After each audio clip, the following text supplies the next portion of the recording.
I'm Joan Driggs, Editorial Director of Retail Leader and Progressive Grocer.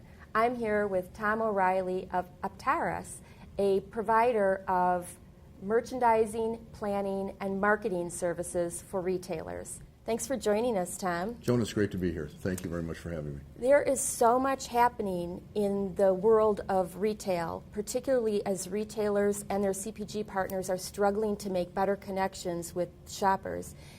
Tell us what some of those big moving parts are and how you might address them.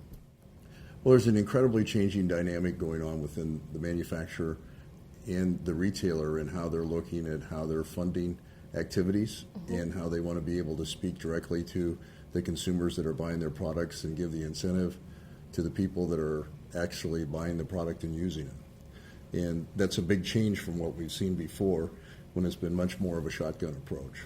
Right. So I would imagine just as we're looking to you for solutions, you're looking for a better way of approaching this whole business, and I think you have a new arrangement that might address that. Is that right? Yes.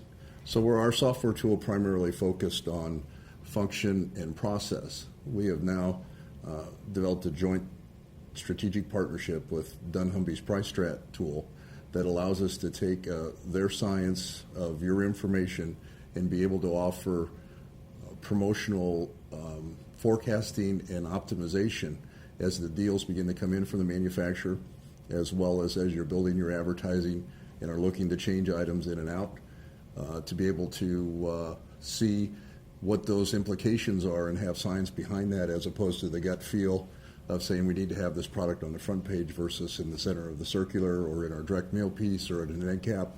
It ties it all together in a very clear way. So give me a kind of like a live store example of that. You know, say I want to do something with like merchandising, and I need to know what other elements I should be bringing in and talking to consumers about. What does that look like? I mean, what kind of a forecast can I get out of that? Well, it's not only just on your promoted items, but it also begins to look at your category. So what are the items that aren't on sale, and how does that impact that? Because sometimes you can have your deals so hot that it can cause migration from people who would be paying regular price for their normal brand to convert to the on-sale brand. And when you're dealing with customer loyalty information, you know who your customers are and what products they like to buy.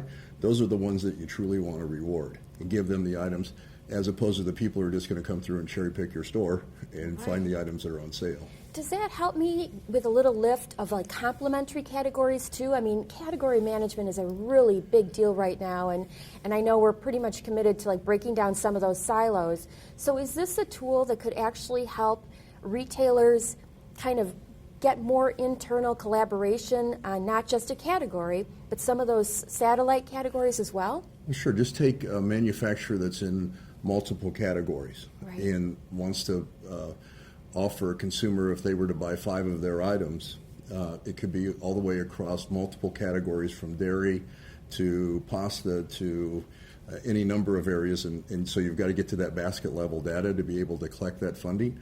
And the manufacturers are willing to pay more money for that, and it gives a much bigger reward to the customer at the cash register. Okay, so you've mentioned a reward for the manufacturer and a reward for the shopper. What's in it for the retailer? Well, I think when you have the reward for the manufacturer and you have the reward for the customer, you're going to see that basket grow.